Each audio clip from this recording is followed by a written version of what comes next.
Hello నమస్తే, నేను అశోక్. ప్రస్తుతం ఆంధ్రప్రదేశ్లో నకిలీ మద్యం వ్యవహారం పెద్ద ఎత్తున రాజకీయ దుమారానికి కారణమవుతుంది. ఇటు టీడీపీ వైసీపీ మధ్య కూడా నకిలీ మద్యం వ్యవహారము రాజకీయాల ప్రకంపనలు సృష్టిస్తుంది. అయితే ఈ నకిలీ మద్యం వ్యవహారానికి సంబంధించి టీడీపీ నేతల హస్తం ఉందంటూ కూడా వైసీపీ మాట్లాడుతూ ఉంది. దీని వెనకాలంతా కూడా వైసీపీ నేతలే ఉన్నారు, మాజీ మంత్రులే ఉన్నారు. వాళ్ళ సహాయక సహకారాలతోనే కొంతమంది వ్యక్తుల్ని టీడీపీలో డిప్లాయ్ చేసి వాళ్ళందరూ కూడా నకిలీ మద్యాన్ని తయారు చేస్తున్నారంటూ కూడా మాట్లాడుతూ వస్తున్నారు. అయితే ఈ అంశానికి సంబంధించి ఒక స్పెషల్ ఇన్వెస్టిగేషన్ టీంను కూడా ప్రభుత్వం ఏర్పాటు చేస్తూ వచ్చింది. దీనికి సంబంధించి ఎవరైతే ఈ నకిలీ మద్యం తయారు చేస్తున్నారో వాళ్ళు ఏ పార్టీకి చెందిన వాళ్ళైనా కూడా వాళ్ళ మీద చర్యలు తీసుకున్నట్టు కూడా ముఖ్యమంత్రి చంద్రబాబు నాయుడు గారు ఆదేశాలు జారీ చేస్తూ వచ్చారు.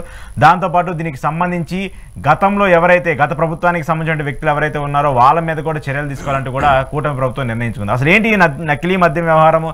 నిజంగానే టీడీపీకి సంబంధించిన నేతల హస్తం ఉందా, లేదంటే వైసీపీ కావాలని చెప్పేసి అలాంటి ఆరోపణలు చేస్తున్నటువంటి అంశం గురించి ఈరోజు ఇంటర్వ్యూలో మాట్లాడదాం. ఇంటర్వ్యూలో నాతో పాటు పార్టిసిపేట్ చేస్తున్నారు టీడీపీ అధికార ప్రతినిధి విజయ్ కిరణ్ గారు. విజయ్ కిరణ్ గారు నమస్తే. నమస్తే సార్. సో ఏంటి ఈ నకిలీ మద్యం వ్యవహారం? మీ మీద వాళ్ళు, వాళ్ళ మీద మీరు, ఒకరి మీద ఒకళ్ళు రాజకీయంగా విమర్శలు చేసుకోవడం తప్పితే, కానీ ఇది మద్యం అంటేనే ఒక ప్రజలకి ఒక నెగిటివ్ ఇంపాక్ట్గా చూస్తూ ఉంటారు. దాన్ని ఇప్పుడు పొలిటిసైజ్ చేసేని పొలిటికల్ కార్నర్గా మార్చారు. ఏం చెప్తారు సార్? మీకు ఈహా ప్రేక్షకులందరూ కూడా ముందుగా నమస్కారాలండి. ఇప్పుడు లిక్కర్కి ఈ స్కామ్ ఏదైతే ఈ రోజున ఎక్సైజ్ డిపార్ట్మెంట్ వాళ్ళు దాన్ని బయటికి తీశారో, దాన్ని పట్టుకున్నారో, దానికే ముందు వాళ్ళకి మనం కృతజ్ఞతలు చెప్పాలి. ఎందుకంటే అటువంటి విషయాన్ని ప్రజల్లోకి వెళ్ళి ప్రజల ఆరోగ్యాలు, వారి ప్రాణాలు బలి కాకుండా వాళ్ళ విధుల్ని సక్రమంగా నిర్వర్తించి ఏ రాజకీయ నాయకుడు ఉన్నాడనేటువంటిది కాకుండా అక్కడ ఎవడైతే ఉన్నాడో వాడు నేరస్తుడు, కేవలం నేరస్తుడిని నేరస్తుడిగా మాత్రమే చూసి పార్టీ నాయకుడిగా కాకుండా చూసి ఆ తప్పుని పట్టుకున్నటువంటి వారికి ముందుగా కృతజ్ఞతలు తెలియజేయాల్సినటువంటి అవసరం ఉంది. సహజంగా రాజకీయ పార్టీలు ఏదైనా సరే, ఇప్పుడు ఫర్ సపోజ్ ఒక మర్డర్ జరిగింది, మర్డర్ జరిగితే దాని ఒక దొంగలు పారిపోయారు, ఆ మర్డర్ చేసిన వాళ్ళని పట్టుకుంటే మనం అభినందించాలి తప్ప దాంట్లో రాజకీయాలు ఆపాదించడం అనేటువంటి దాన్ని తీవ్రంగా ఖండిస్తా ఉన్నాం. గతంలో జంగారెడ్డిగూడెంలో 27 మంది చనిపోయారు. చనిపోయినప్పుడు ఆ ప్రభుత్వం పట్టుకొని ఉంటే ఈ విధంగానే వాళ్ళని ముందుగానే ఆ విషయం ప్రజల్లోకి వెళ్ళక ముందే పట్టుకొని ఉంటే ఆ మరణాలు జరిగి ఉండేవి కాదు. మేము ఆ రోజున ఆ లిక్కర్ అప్పుడు జరిగినటువంటి నకిలీ దాని మీద జగన్మోహన్ రెడ్డి గారికి తయారు చేయడంలో వాటాలు ఉన్నాయని మేము అనలా. ఆ వ్యవస్థ విఫలమైంది అన్నాం అంతే తప్ప దాన్ని జగన్మోహన్ రెడ్డి గారికి ఆపాదించాల. ఆ వ్యవస్థల్ని మేము తప్పు పట్టాం. అటువంటి పరిస్థితి పోనీ ఇప్పుడు కూడా వ్యవస్థల్ని ప్రతిపక్ష పార్టీ 40% వచ్చిన పార్టీ, అది అందరూ ఒప్పుకోవాల్సినటువంటి పార్టీ, మరి అటువంటి పార్టీ ఏం చేయాలా బాధ్యతగా? దీన్ని కూడా అంటే జగన్మోహన్ రెడ్డి గారు అన్నారా, ఇంకో వైసీపీలో నాయకులు ఎవరన్నా సరే అది తప్పు కదా. దాన్ని చంద్రబాబు నాయుడు గారికి, లోకేష్ గారికి ఆపాదించడం తప్పు కదా. మేము అనేది ఏంటంటే ఇక్కడ ఎవరున్నారు ఏంటి అనే దానికన్నా వాళ్ళని నేరస్తులుగా పరిగణించండి. నేరం చేసినటువంటి ఆ నేరస్తుల్ని చట్ట ప్రకారంగా శిక్షించేటువంటి క్రమంలో రాజకీయాలు ఆపాదించవద్దు. ఇన్ కేస్ జోగి రమేష్ ఉంది అని చెప్పి అతను చెప్తా ఉన్నాడు, విచారణ జరుగుతూ ఉంది. జోగి రమేష్ని కలవటం మాత్రమే అతను చెప్పాల. నేను జోగి రమేష్ని కలిశాను, జోగి రమేష్ గారు నాకు ఎప్పటి నుంచో ఫ్యామిలీ ఫ్రెండ్, బాగా క్లోజ్ అని చెప్తా ఉన్నాడు. అది నిజాలు బయటకు వస్తాయి. మా పార్టీకి సంబంధించి ఇన్ఛార్జే కదా ఈ కేసులో ఆయన కూడా ఏమన్నా ఉన్నాడు. అతను మేము పార్టీ నుంచి సస్పెండ్ చేసాం. గతంలో ఇటువంటి పరిస్థితి లేదు కదా. జగన్మోహన్ రెడ్డి గారికి ఈ ఎన్డీఏ కూటమి చంద్రబాబు నాయుడు గారికి మధ్య తేడా ఏంటంటే, జగన్మోహన్ రెడ్డి గారు వారి పార్టీ వారైనా సరే తప్పు చేసిన వాళ్ళని శిక్షించరు.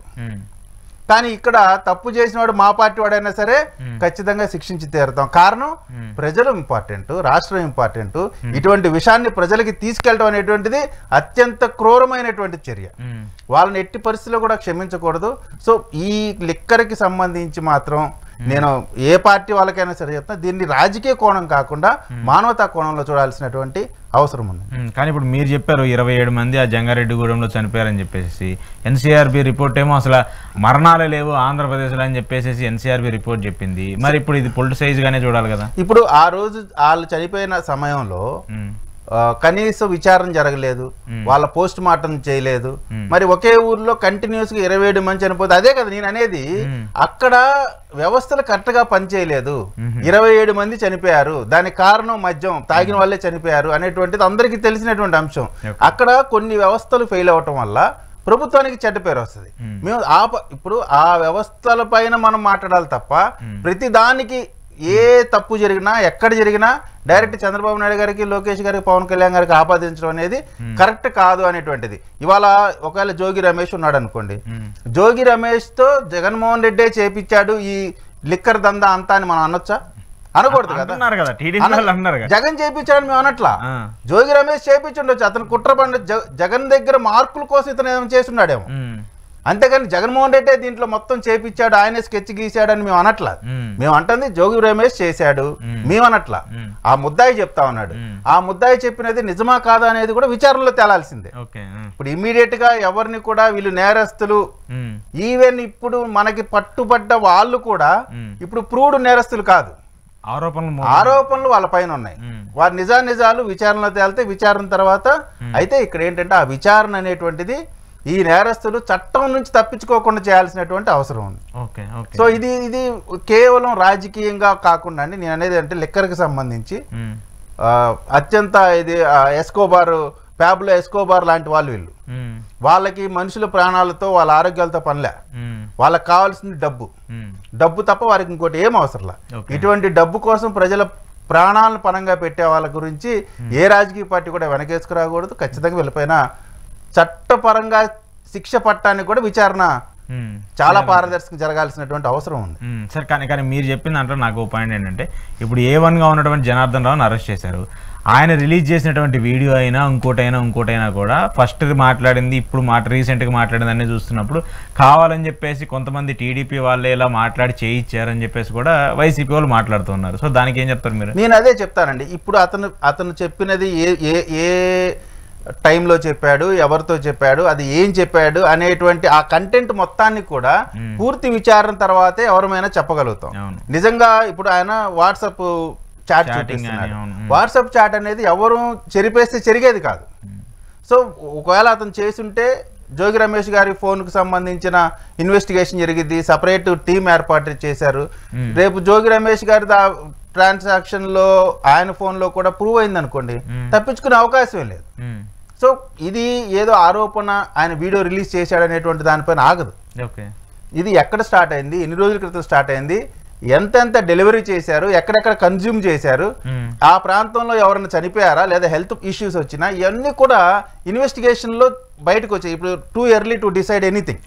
సో ఇప్పుడు ఇన్వెస్టిగేషన్ స్టార్ట్ అవుతున్న సందర్భంలో ఈ జరిగినటువంటి ప్రాంతంలో ఈ రాష్ట్రంలోనే చేశారా, పక్క రాష్ట్రాల్లో ఎంత చేశారు, లేదు ఇదంతా నిజంగా ఇప్పుడు రాజకీయ కాన్స్పిరసీ జరుగుతుంది, టీడీపీని బదనాం చేయడానికి జోగి రమేష్ చేయించాడా, ఇవన్నీ కూడా విచారణలో తేలుతాయి. విచారణలో తేలిన సందర్భంగా జరిగేటువంటి చర్యలకి ఈ తప్పుడు కార్యక్రమాలు చేసే వాళ్ళందరూ బాధ్యత వహించాల్సినటువంటి అవసరం ఉంటుంది. అంటే మీరు కూడా యాక్సెప్ట్ చేస్తున్నారు, టీడీపీ నేతలు చేసినా కూడా దాన్ని మేము ఖచ్చితంగా శిక్షిస్తాం, అసలు సమస్య లేదు. టీడీపీయా, వైసీపీయా లేదా ఇంకో పార్టీ అనేటువంటి దాన్ని మేము చూడం. ఇటువంటి నరరూప రాక్షసులు వీళ్ళు. మద్యానికి సంబంధించి ఈ విషయాన్ని ప్రజలకు కేవలం డబ్బు కోసం, పేదలు మీరు ఆ లిక్కర్ ఈ కూడా చూస్తుంటే చీప్ లిక్కరే పేర్లని, అంటే పేదవాళ్ళు. మీరు ఒక్కటే ఆలోచన చేయండి, ఒక పేదవాడి కుటుంబంలో ఒక ఎర్నింగ్ పర్సన్ రోజు 500 1000 సంపాదించేటువంటి ఒక పేదవాడు ఆ ముందు తాగి అనారోగ్య పాలైన ఆ ఫ్యామిలీ రోడ్డును పడ్డట్టే, చనిపోయినా రోడ్డును పడ్డట్టే. అంటే అతను ఒక్కడే కాకుండా ఒక కుటుంబం, ఆ కుటుంబం వల్ల వ్యవస్థ, అంటే ఇది ఒక పెద్ద నేర సామ్రాజ్యం. నేను అందుకే అంటా ఉన్నాను, వీళ్ళు ప్యాబ్లో ఎస్కోబార్ కంటే మించిన వాళ్ళు. వాడిని ఏమాత్రం వీళ్ళు తక్కువ చేసే పరిస్థితుల్లో లేరు. సో ఈ విషయంలో మాత్రం నా ఉద్దేశంగా ఒక రాజకీయ పార్టీగా కాకుండా ఒక మనిషిగా, మానవతంగా, సామాన్య వ్యక్తిగా నేను చెప్తానండి, దీంట్లో రాజకీయాల కంటే కూడా నిజాలు నిగ్గు తేలాల. అది జోగి రమేష్ అయినా సరే, లేదు ఇంకోడైనా సరే ఖచ్చితంగా వాళ్ళని మాత్రం కేవలం ఏదో నేరం చేశారు జైలుకి పంపించాం కాదు, రేపు చట్టం ముందు కూడా వీళ్ళు నేరస్తులుగా చట్టం శిక్ష పడి వీళ్ళు జైలు పాలవ్వాల్సినటువంటి అవసరం. వీళ్ళు సమాజంలో తిరగడానికి అర్హత లేనటువంటి వ్యక్తులు. ఓకే పోనీ మీరన్నా మీ టీడీపీ పార్టీ జరుగుతుందంటే వాళ్ళంతా కూడా పొలిటిసైజ్ చేసి వైసీపీ వాళ్ళు చేశారని చెప్పేసి మాట్లాడుతారు. సార్ ఇప్పుడు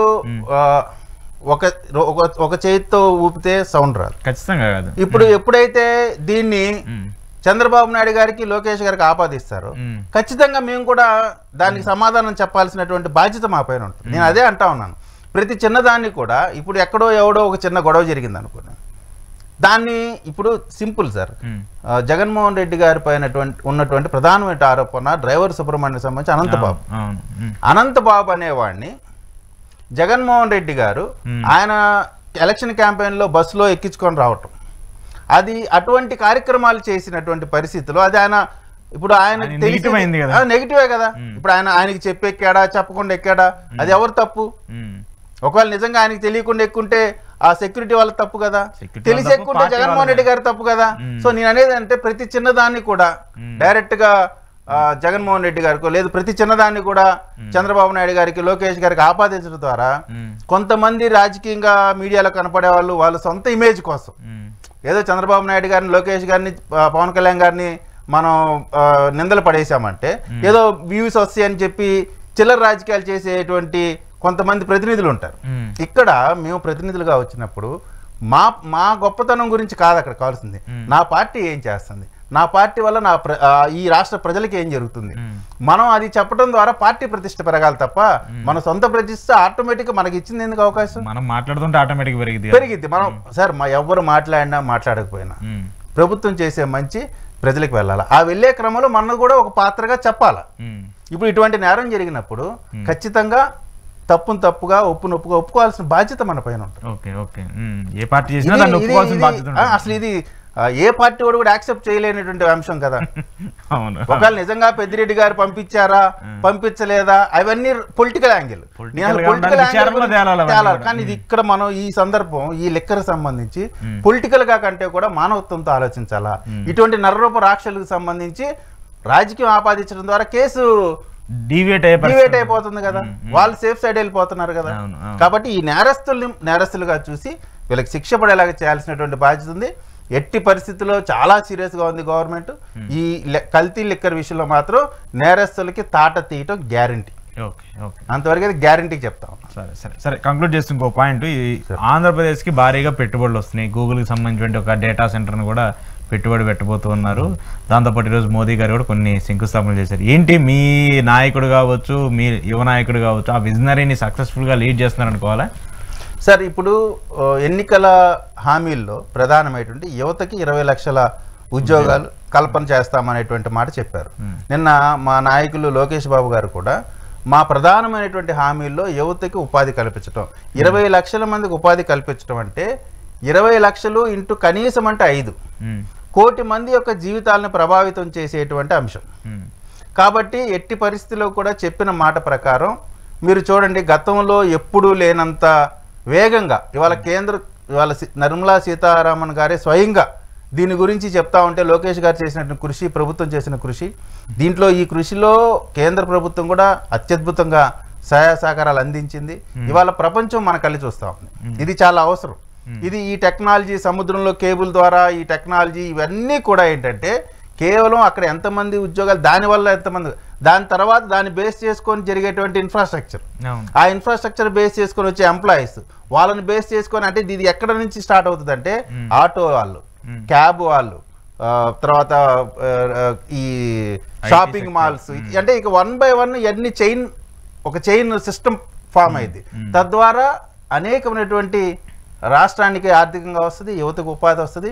సో ఏదైతే ఇవాళ మా ప్రభుత్వం 20 లక్షల మంది యువతకు ఉద్యోగాలు ఉన్నామో ప్రభుత్వ ప్రైవేట్లో ఖచ్చితంగా ఇచ్చి తీరుతాము. ఇచ్చేటువంటి క్రమం రోడ్ మ్యాప్ క్లియర్ గా కనపడతా ఉంది. ప్రపంచవ్యాప్తంగా ఏ విధంగా పెట్టుబడులు లోకేష్ గారు ఆకర్షించి తీసుకొస్తా ఉన్నారు. ఖచ్చితంగా యువతకి ఉపాధి, ఆంధ్ర రాష్ట్ర అభివృద్ధి, ఈ రెండు ఇచ్చిన మాట ప్రకారం చేసి చూపిస్తాం. ఆ ఇండికేషన్స్ తోనే ముందుకెళ్తుంది 100%. కూటమి ఇప్పుడు కనపడుతుంది. సఫిషియెంట్ ఉందా? ఇప్పుడు కూటమి అన్ని 3 పార్టీలు సఫిషియెంట్ గా ఉన్నాయా సార్? ఇప్పుడు ఒకటి సార్, 3 పార్టీలు సఫిషియెంట్ గా ఉండాలా. నాయకత్వానికి కూడా నాయకులు కూడా ఇవాళ మన స్వప్రయోజనాలు లేదా స్థానికంగా ఏదైనా చిన్న ఇబ్బంది వచ్చిందో వెంటనే కూటమికి ఆపాదించొద్దు. ప్రతి పార్టీలో ప్రతి కుటుంబంలో వస్తూ ఉంటాయి, వెంటనే దానికి ఆపాదించకుండా వచ్చిన సమస్యను స్థానికంగా సర్దుబాటు చేసుకొని మనం కలిసి ఉండటం ద్వారా ఆంధ్ర రాష్ట్ర అభివృద్ధి చెందిద్ది అనేటువంటి నైతికమైనటువంటి ప్రధానమైనటువంటి అంశం. కాబట్టి అందరం కూడా సర్దుకొని పోవాల్సినటువంటి అవసరం ఉంది. కూటమి కలిసి ఉండాల్సినటువంటి అవసరం ఉంది. తద్వారా రాష్ట్రానికి మంచి జరగాల్సిన అవసరం కూడా ఉంది. మరి చూద్దాం అది జరుగుతుందా లేదా అనేది కూడా. Thank you sir. Thank you. ఇది విజయ్ గారికి సంబంధించి ఈరోజు లిక్కర్ వ్యవహారానికి సంబంధించిన స్పెషల్ ఇంటర్వ్యూ. చూస్తూనే ఉండండి రియాలిటీ చెక్.